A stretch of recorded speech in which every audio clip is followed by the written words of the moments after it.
Secunderabad cantonment picket Ambedkar విగ్రహం వద్ద జరగనున్న ముఖ్యమంత్రి రేవంత్ రెడ్డి కార్నర్ మీటింగ్ కు పెద్ద ఎత్తున హాజరై విజయవంతం చేయాలని ప్రజలకు కాంగ్రెస్ శ్రేణులకు మాజీ ఎంపీ గుండు సుధారాణి కంటోన్మెంట్ కాంగ్రెస్ ఎమ్మెల్యే అభ్యర్థి శ్రీ గణేష్ పిలుపునిచ్చారు. పికెట్లోని కాంగ్రెస్ కార్యాలయం వద్ద పాత్రికేయ సమావేశంలో గుండు సుధారాణి మాట్లాడుతూ ముఖ్యమంత్రి రేవంత్ రెడ్డి స్థానిక ఎంపీ కూడా కావడంతో ఇక్కడి సమస్యలపై పూర్తి అవగాహన ఉందని తెలియజేశారు.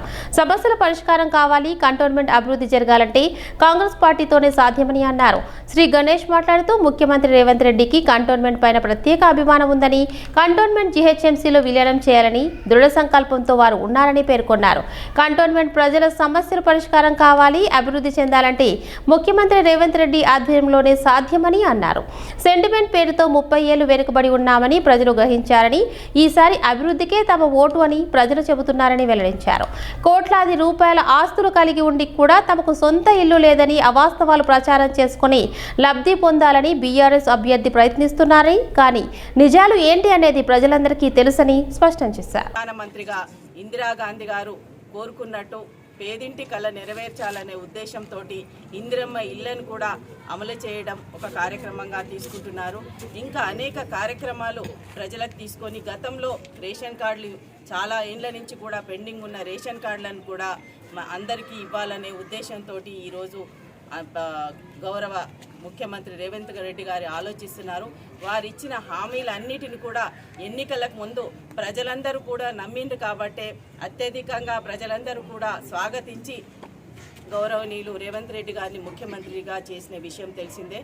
ఇప్పుడు కూడా ఈ ఎన్నికల్లో అసెంబ్లీ కంటోన్మెంట్ బై ఎలక్షన్స్ అభ్యర్థిగా మన గణేష్ గారిని అత్యధిక మెజార్టీని గెలిపించాలని, అదేవిధంగా పార్లమెంట్ అభ్యర్థి సునీత గారిని కూడా గెలిపించి ఎక్కువగా ఎంపీ సీట్లను గెలిపించి అక్కడ గౌరవనీయురాలు సోనియా గాంధీ గారికి కానుకగా ఇవ్వాలని వారు తలపెట్టినటువంటి ఒక కార్యక్రమాన్ని, ముఖ్యమంత్రి గారు తలపెట్టిన కార్యక్రమానికి ప్రతి ఒక్క కాంగ్రెస్ కార్యకర్త ఒక సైనికుల్లాగా అందరూ కూడా చేసి ముందుకు సాగి అందరూ కూడా పెద్ద ఎత్తున పాల్గొనాలని, ముఖ్యంగా మహిళలందరూ కూడా రేపు ఘన స్వాగతం పలకాలని ఈ వేదిక ద్వారా ప్రతి ఒక్కరికి కూడా విజ్ఞప్తి చేస్తున్నాను.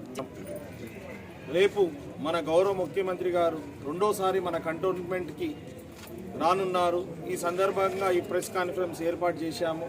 కంటోన్మెంట్లో ఉన్న కుటుంబ సభ్యులందరూ రేపు స్ట్రీట్ కార్నర్ మీటింగ్కి పాల్గొనాలని అత్యధిక శాతంగా వారికి ఘన స్వాగతం పలకాలి.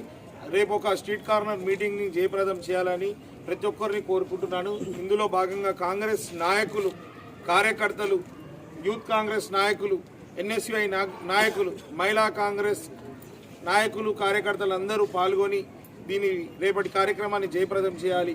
మనకెంతో సంతోషకరమైన విషయం, మన ఎంపీ గారే మన ముఖ్యమంత్రి గారు.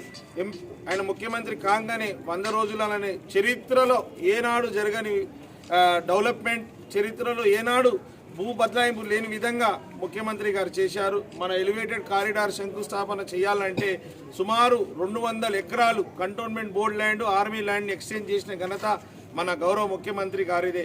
వారు రాగానే 10 సంవత్సరాల నుంచి కేసీఆర్ గారు చెప్పారు, ఈ రోడ్డు విస్తరణ చేస్తా, స్కై ఓవర్లు, ఫ్లైఓవర్ కడతా, ప్రజలకు ఎన్నో సంవత్సరాల నుంచి ఈ ట్రాఫిక్ సమస్యల నుంచి విముక్తి చేస్తా అన్నారు. కానీ వారు 10 సంవత్సరాల నుంచి చేయని కార్యక్రమం వీరు కేవలం 100 రోజుల్లో చేశారు. వారికి మన మీద ఎంతో ప్రేమ ఉంది, మనకు ఎంతో డెవలప్మెంట్ చేయాలని. మొన్న వచ్చినప్పుడు కూడా మనకు ఇల్లు పట్టాలు ఇస్తా అని చెప్పారు. గతంలో ఒక వారం క్రితం రోడ్ షోకి వచ్చినప్పుడు మనకు నీళ్ళ సమస్య ఉంది, నీళ్ళ సమస్య కూడా తీరుస్తా అన్నారు. కంటోన్మెంట్ బోర్డు ప్రాంతంలో ఉన్న వాళ్ళకి బిల్డింగ్ పర్మిషన్లు కూడా సమస్యలు ఉన్నాయి, ఆ సమస్యలు కూడా పరిష్కారం చేస్తాను. అతి ముఖ్యంగా వారు ఏమన్నారంటే మొత్తం మీద కంటోన్మెంట్ బోర్డు ద్వారా ప్రజలకు అనేక ఇబ్బందులు